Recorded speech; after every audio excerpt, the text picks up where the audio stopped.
નમસ્કાર મિત્રો, આજે 13 જુલાઈ. આજના વિડીયોમાં આપણે વ્યક્તિ વિશેષમાં હરિપ્રસાદ વ્યાસની ચર્ચા કરીશું, જેમનો આજે નિર્વાણ દિન છે.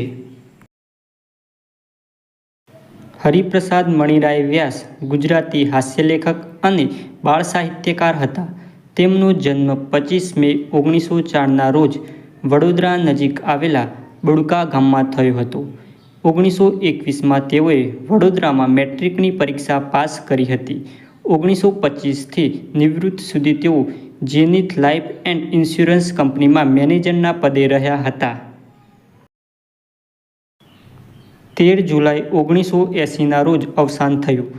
કેલિફોર્નિયા, અમેરિકામાં તેમનું મૃત્યુ થયું હતું. હરિપ્રસાદ વ્યાસે ગુજરાતી બાળ સાહિત્યમાં લોકપ્રિય એવા કેટલાય કાલ્પનિક પાત્રો જેવા કે બકોર પટેલ, સક્રી પટલાણી, વાઘજીભાઈ વકીલ, ઊંટડિયા ડૉક્ટર, હાથીશંકર ધમધમિયા, ભોટવાશંકરનું સર્જન કર્યું હતું. તેઓએ 1936થી 1955 સુધી ગાંડીવ પખવાડિકમાં બકોર પટેલની વાર્તાઓ લખી હતી.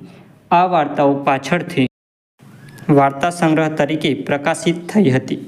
તેમાં સર્જનમાં બકોર પટેલ 30 પુસ્તકો, ભેજાબાજ ભગાભાઈ 6 પુસ્તકો, હાથીશંકર ધમધમિયા 6 પુસ્તકો, ભોટવાશંકરના પરાક્રમો, સુંદર 6 પુસ્તકો, બાલગોવિંદ, હાસ્ય વિનોદ, આનંદ વિનોદનો સમાવેશ થાય છે.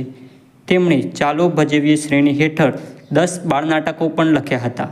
તેમણે કેટલાક હાસ્ય નિબંધો વિવિધ શીર્ષકો હેઠળ લખ્યા હતા, જેમાં હાસ્ય કિલ્લોલ, હાસ્ય વસંત, કથા હાસ્ય, પત્નીની શોધમાં, આંધળે બહેરું, પોથીમાના રીંગણાનો સમાવેશ થાય છે.